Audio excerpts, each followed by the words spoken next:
Hello friends, स्वागत है आपका मेरे यूट्यूब चैनल मैग्नेस लॉजिक पर। आज हम पढ़ेंगे राइट टू फ्रीडम। आर्टिकल 19 से 22 में दिया गया है। चलिए देखते हैं। आर्टिकल 19 एक बहुत इंपॉर्टेंट आर्टिकल में से एक है। Article 14, 19 and 21। Article 19 exams point of view से भी बहुत इंपॉर्टेंट है। ये एग्जाम्स में पूछा जाता है। चलिए देखते हैं। इसे वैसे आप बेयर एक्ट में से पढ़ लीजिएगा। मैंने ये थोड़ा सा समरी टाइप लिख रखा है। सेक्शन आर्टिकल 19 बात करता है protection of certain rights regarding freedom of speech etcetera. इसमें क्लॉज 1 बात करता है all citizen shall have the right. Sub clause A to freedom of speech and expression. और इसके जो रेस्ट्रिक्शंस हैं वो आर्टिकल 19 क्लॉज 2 में दिए गए हैं। मतलब ये आर्टिकल क्लॉज 1 है, आर्टिकल 19 क्लॉज 1 है। इसमें आपको टोटल 7 ग्राउंड्स दिए गए हैं, बट ये जो एफ वाला था राइट टू प्रॉपर्टी से 44th अमेंडमेंट से हटा दिया गया था। तो इसमें जो भी सब क्लॉजेस दी गई हैं उनके जो रेस्ट्रिक्शंस हैं वो सीरियल वाइज आर्टिकल 19 क्लॉजेस में दिए गए हैं। चलिए एक बार देख लेते हैं फटाफट। आर्टिकल 19(1) मतलब 19 clause 1 all citizen shall have the right. Sub clause A बात करता है to freedom of speech and expression. Speech and expression की फ्रीडम होनी चाहिए। और जो इसके रेस्ट्रिक्शंस दिए गए हैं वो आर्टिकल 19 क्लॉज 2 में दिए गए हैं। मतलब इसी आर्टिकल के ये क्लॉज 1 में है और वो क्लॉज 2 में दिए गए हैं। चलिए देखते हैं। सब क्लॉज बी बात करता है to assemble peaceably and without arms. मतलब असेंबली करना शांतिपूर्वक और बिना किसी हथियार के, वेपन के। इसके जो रेस्ट्रिक्शंस दिए गए हैं वो है आर्टिकल 19 क्लॉज 3 में। फिर इसके बाद सब क्लॉज सी बात करता है टू फॉर्म एसोसिएशंस और यूनियंस और कॉर्पोरेटिव सोसाइटीज। इसके रेस्ट्रिक्शंस दिए गए हैं आर्टिकल 19 क्लॉज 4 में। फिर सब क्लॉज डी बात करता है to move freely throughout the territory of India. मतलब इंडिया की टेरिटरी में कहीं भी आप फ्रीली मूव कर सकते हैं। एंड सब क्लॉज ई बात करता है to reside and settle in any part of the territory of India. मतलब कहीं भी सेटल हो सकते हैं, आप रह सकते हैं। और इसके जो रेस्ट्रिक्शंस दिए गए हैं वो दिए गए हैं आर्टिकल 19 क्लॉज 4 में एंड क्लॉज 5 में। फिर इसके बाद जो राइट टू प्रॉपर्टी था ये 44th अमेंडमेंट 1978 के द्वारा हटा दिया गया था। और इसके बाद सब क्लॉज जी बात करता है टू प्रैक्टिस एनी प्रोफेशन और to carry on any occupation, trade और बिजनेस। जो इसके रेस्ट्रिक्शंस है वो आर्टिकल 6 में दिए गए हैं। आर्टिकल 19 क्लॉज 6 में दिए गए हैं। तो इसमें ये टोटल क्लॉजेस थी एंड सब क्लॉजेस थी। इसका जो वीडियो होगा ये हम 2 या 3 पार्ट्स में कवर करेंगे, बिकॉज ये बहुत लंबा हो जाएगा अगर एक ही वीडियो में हुआ। तो आज की इस वीडियो में हम पढ़ेंगे आर्टिकल 19 की क्लॉज 1 और sub clause A to freedom of speech and expression. और इसमें जो आर्टिकल 19 में सबसे ज़्यादा इंपॉर्टेंट है वो यही वाला सेक्शन है, क्लोज है आई मीन। तो चलिए देखते हैं, स्टार्ट करते हैं।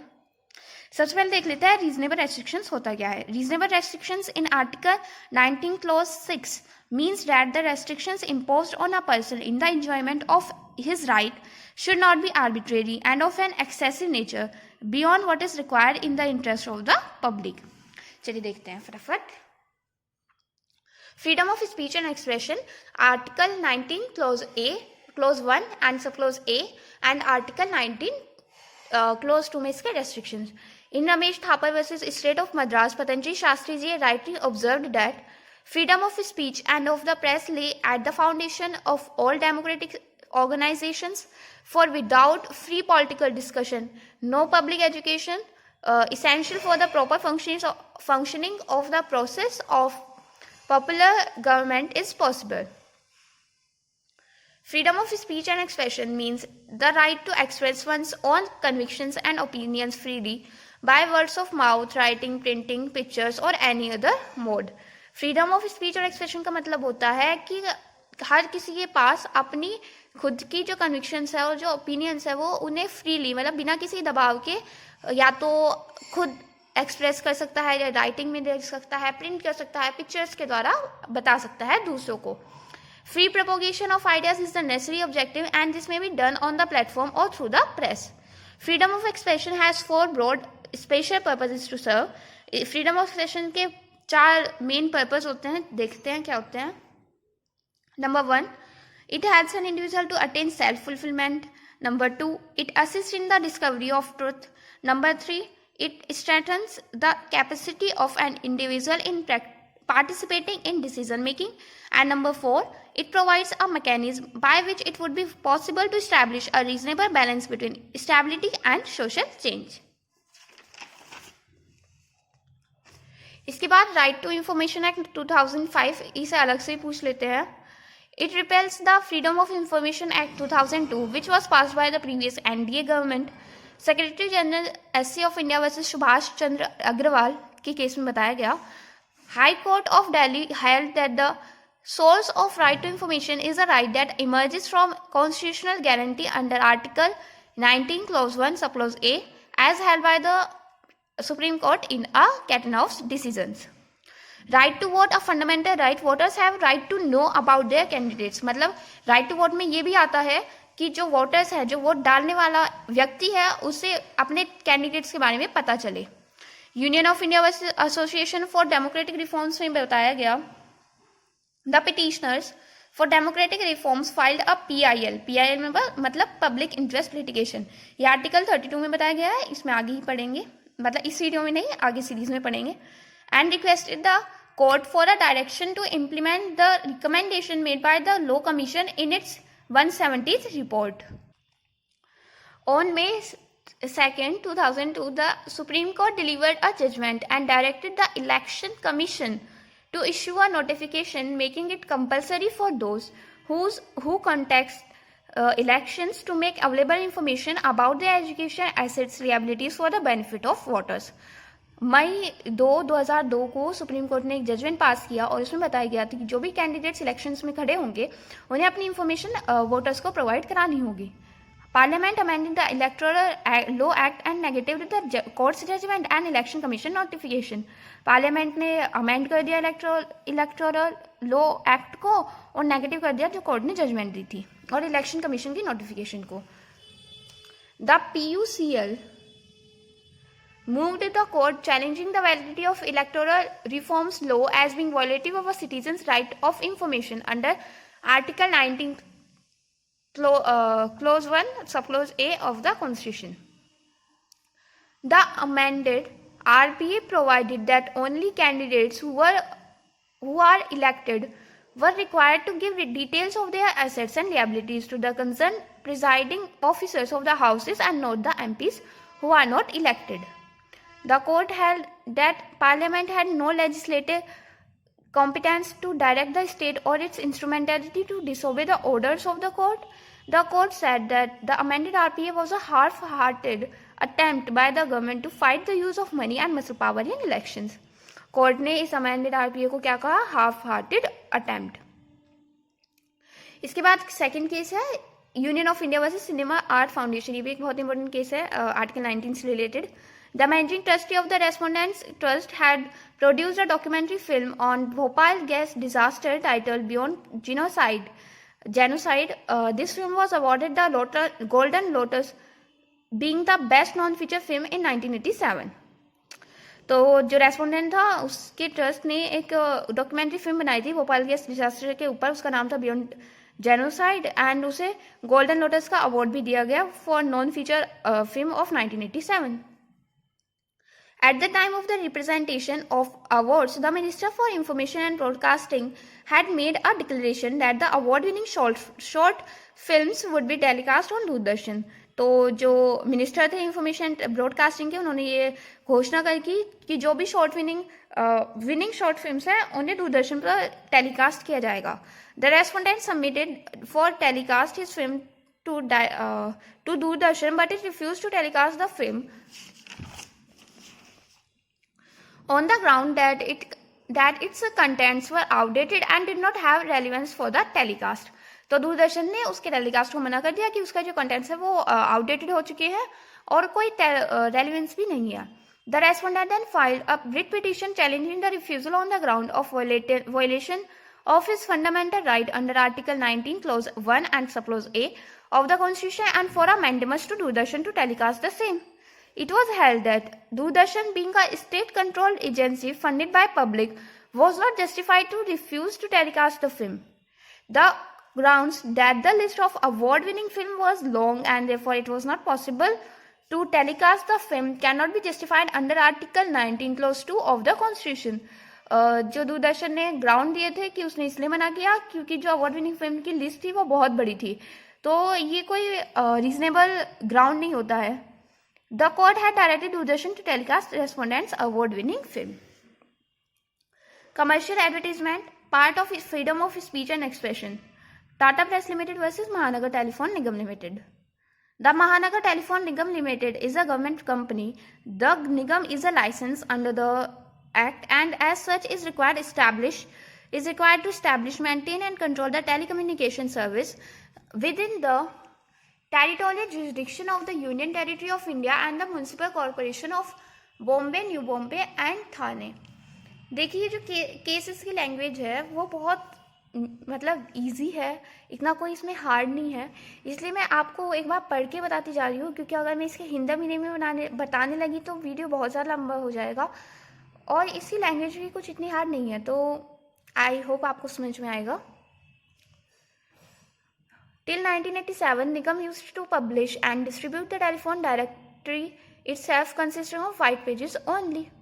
From 1987, the Nigam started to entrust the publication of its telephone directory to outside contractors. Nigam permitted such contractors to raise revenue for themselves by procuring advertisements and publishing the same as yellow pages appended to the telephone directory. Tata Press Limited, Tatas were engaged in the publication of Tata Press yellow pages. The Nigam and the Union of India filed a civil suit before civil court at Bombay for a declaration that they alone have the right to print, publish and the list of telephone subscribers, and Tata Press Limited have no right to print or publish without its permission as it was violative of the Indian Telegraph Act and they should therefore be restrained by permanent injunction from publishing the yellow pages. The Supreme Court held that the Union Government and the Nigam have no right to restrain the appellant Tata Press Limited from publishing Tata Yellow Pages comprising paid advertisements from businessmen, traders and professionals. The court said that the advertisement is a commercial speech. The economic system in a democracy would be handicapped without there being freedom of commercial speech. Then इसके बाद case है हमदर्द दवाखाना versus union of India का. The validity of the Drug and Magic Remedies Objectionable Advertisement Act, which would add restrictions on advertisement of drugs in certain cases and prohibited advertisements of drugs having magic qualities for curing disease, was challenged on the ground that the restriction on advertisement abridged the freedom of speech. The Supreme Court held that an advertisement is no doubt a form of speech, but every advertisement is not a matter dealing with the freedom of speech and expression of ideas. The advertisement was held to be dealing with commerce or trade and not for propagating ideas. इसके बाद आता है freedom of the press. The fundamental right of the freedom of the press, implicit in the right, the freedom of speech and the expression, is essential for political liberty and proper functioning of democracy. इसमें case है Ajay Goswami versus union of India का. A petition was filed to seek protection from the court to ensure that minors are not exposed to sexually exploitative materials, whether or not the same is obscene and prohibited by the law. The real objective is to restrain freedom of press or any censorship prior to the publication of article or other materials. The court held that in order to shield minors and children should not forfeit that the same content cannot be offensive to the sensibilities of adult men and women. The test for judging a work should be that an ordinary man of common sense and prudence and not an out of the ordinary or hypersensitive man. Pre-censorship invalid. Pre-censorship मतलब पहले से ही किसी चीज़ को रोक देना को invalid ठहराया गया Brijbhushan versus state of Delhi में. The Chief Commissioner of Delhi, in pursuance of Section 7 of the East Punjab Safety Act 1949, issued an order against the printer, publisher, editor of an English weekly of Delhi, called the organizer, directing them to submit for scrutiny in duplicate before publication till further orders all communal matters and news and views about Pakistan, including photographs and cartoons other than those derived from officials. other than official sources or supplied by the news agencies. The court struck down the order, observing the imposition of pre-censorship of a general is the restriction on the liberty of the press, which is an essential part of the freedom of speech and expression declared by Article 19, Clause 1 and Subclause A. Ramesh Thapar versus State of Madras, ये भी बहुत famous case है. The petitioner was printer, publisher and editor of a weekly journal in English called Crossroad, printed and published in Bombay. The government of Madras, in exercise of their powers under Section 9(1)(a) of the Maintenance of Public Order Act 1949, issued an order prohibiting the entry into or the circulation of the journal in that state. The court said that there can be no doubt that freedom of speech and expression includes freedom of propagation of ideas, and that freedom is ensured by the freedom of circulation. A law which authorizes imposition of restrictions on grounds of public safety or the maintenance of public order falls outside the scope of authorized restrictions under Clause 2 and therefore void and unconstitutional.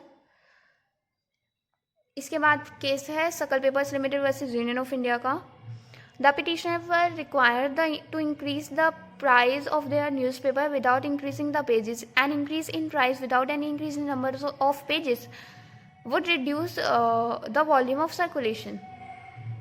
The order acted as double-edged knife, cut circulation by a price rise or publication or dissemination of news, ideas and knowledge by restricting column space consequent to decrease in the number of pages.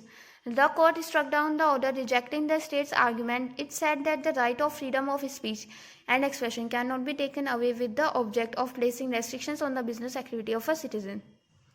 Government cannot impose prior restraint on publication of defamatory material against its officials.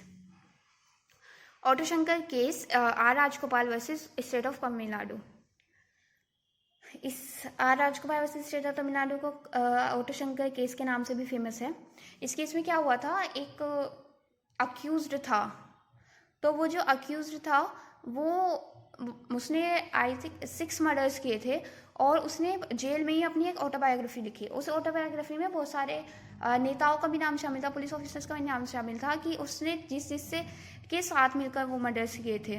तो उसने अपनी autobiography लिखकर अपनी wife को दी और उनसे कहा कि मैगजीन को दे दे, तो वो इस जो मेरी ऑटोबायोग्राफी है उसे पब्लिश कर देगा. तो ये बात जो थी वो पुलिस ऑफिसर्स को पता चल गई जो उसके साथ शामिल थे, तो उन्होंने उस पर रेस्ट्रेंट लगाने के लिए कहा. इस केस में ये हुआ था. The petitioner was editor, publisher and printer of the Tamil weekly magazine Nakhilan, published from Madras. The second petitioner is the associate editor of the magazine. The condemned prisoner Otto Shankar, who was convicted for 6 murders and sentenced to death, had written his autobiography in jail and handed over the same to his wife with the knowledge and approval of the jail authorities for being delivered to his advocate with a request to publish it in the petitioner's magazine. The autobiography depicted a close relationship nexus between the prisoner and several IAS, IPS and other officers, some of whom were indeed his partners in several crimes. The petitioners decided to commence the serial publication of the autobiography, and for this purpose they announced that very soon the magazine would be coming out with the sensational life story of Otto Shankar. Their announcement sent shock waves among several police and prison officials who were afraid that their links with the condemned prisoner would be exposed. They forced Otto Shankar by applying third-degree methods to write letters addressed to the Inspectors General of Prisons and the editor of the magazine, requesting that his life story should not be published in the magazine. The Inspector General of Prisons wrote a letter to the editor on July 15, 1994, informing him that the autobiography was false and Otto Shankar had denied that he had written any such book and therefore asked him to stop the publication of serials. The division bench of the Supreme Court, consisting of Mr. Justice B.P. Jeevan Reddy, Mr. Justice Suhasi Sen, has held that the petitioners have a right to publish the autobiography of Otto Shankar insofar as it appears from the public records even without his consent or authorization. But if they go beyond that, one publish his life story, they may be invading his right to privacy and will be liable for the consequences in accordance with law. It is enough for the press to prove that he acted after reasonable verification of the facts. It is not necessary for the press to prove that what is published was true. The court accordingly held that the petitioners were entitled to publish the autobiography of Otto Shankar as it appears from public records. The court said that any publication concerning the privacy aspects would become unobjectionable even if such publication was based upon public records including court records. इसके बाद case है हमारा, ये भी बहुत important case है, national anthem case. Freedom of speech includes freedom of silence. क्या freedom of speech freedom of silence को भी इंक्लूड करता है? Vijay Emmanuel versus state of Kerala का केस है, इसे नेशनल एंथम केस भी कहते हैं. इसमें 3 चिल्ड्रन थे, वो जेहोवा ग्रुप के मानने वाले, जेहोवा के मतलब जेहोवा धर्म को मानने वाले थे. तो उन्होंने नेशनल एंथम को गाने से मना कर दिया था, बट वो नेशनल एंथम के रिस्पेक्ट में खड़े हो गए थे जब नेशनल एंथम गाया गया था. तो क्योंकि उन्होंने बोला नहीं था, मतलब गाया नहीं था नेशनल एंथम, तो इसलिए उन्हें स्कूल से डिसमिस कर दिया गया था. तो इसी के विरोध में केस फाइल हुआ. तो कोर्ट ने ये बताया कि अगर किसी धर्म में ये मना किया गया है और क्योंकि वे नेशनल एंथम के रिस्पेक्ट में खड़े हुए थे, तो जो फ्रीडम ऑफ स्पीच होगी वो फ्रीडम ऑफ साइलेंस को भी इंक्लूड करेगा. The 3 children belonging to Jehovah's Witnesses were expelled from the school for refusing to sing the national anthem. The circular issued by the Director of Public Instructions, Kerala, had made it obligatory for students in the schools to sing the national anthem. The children refused to sing the national anthem as, according to them, it was against their religious faith, which does not permit them to join in any ritual except if be in their prayer to Jehovah, their God, but they stood up respectfully when the national anthem was being sung. The Supreme Court held that there was no law under which their fundamental right under Article 19, Clause 1 and Subclause A could be curtailed. They did not commit any offence under the Prevention of Insults to National Honour Act 1971 because they stood up respectfully when the national anthem was being sung. It was held that the children's expulsion from the school was a violation of their fundamental right under Article 19, Clause 1 and Subclause A, which also includes the freedom of silence. तो ये हमने पढ़ लिया है freedom of speech and expression में कौन कौन से मतलब पार्ट होते हैं उसमें. एक बार इसके रेस्ट्रिक्शंस भी देख लेते हैं. इसका मैंने एक डायग्राम बनाया हुआ है, ग्राउंड्स ऑफ रेस्ट्रिक्शन. ये आर्टिकल 19 क्लोज 2 में बताया गया है. एक बार आप बेयर एक्ट में पढ़ लीजिएगा, उसमें आपको एक बार अच्छे से समझ में आ जाएगा. इसमें मैंने पॉइंट्स लिख सकते हैं क्या क्या उसमें बताए गए हैं. सबसे पहले है interest of sovereignty and integrity of India added by 16 amendment, security of the state, friendly relations with foreign state added by First Amendment, contempt of court, decency or morality, incitement of an offence, public order added by First Amendment and defamation. तो ये इसमें total 8 grounds दिए गए हैं restrictions के. ये paper में अकेले भी पूछ लिया जाएगा आपको 4 मार्क्स में कि जो speech of freedom of speech and expression के रेस्ट्रिक्शंस क्या क्या होते हैं. कि ये इस बार इस जो पेपर में हुआ था, अभी हमारे जो पेपर हुए थे 2021 एंड 22 में, इस एग्ज़ाम पेपर में ये क्वेश्चन पूछा गया था. तो आप इसे भी एक बार अच्छे से याद कर लीजिएगा. तो आज की इस वीडियो में हमने पढ़ा freedom of speech and expression, article 19 close 1 सब क्लोज ए. आई होप आपको समझ में आया होगा. आप अपने फ्रेंड्स के साथ भी शेयर कर सकते हैं. आप मेरे चैनल को सब्सक्राइब भी कर सकते हैं. Thank you so much video देखने के लिए. मिलते हैं इस नेक्स्ट वीडियो में. Till then bye bye, take care.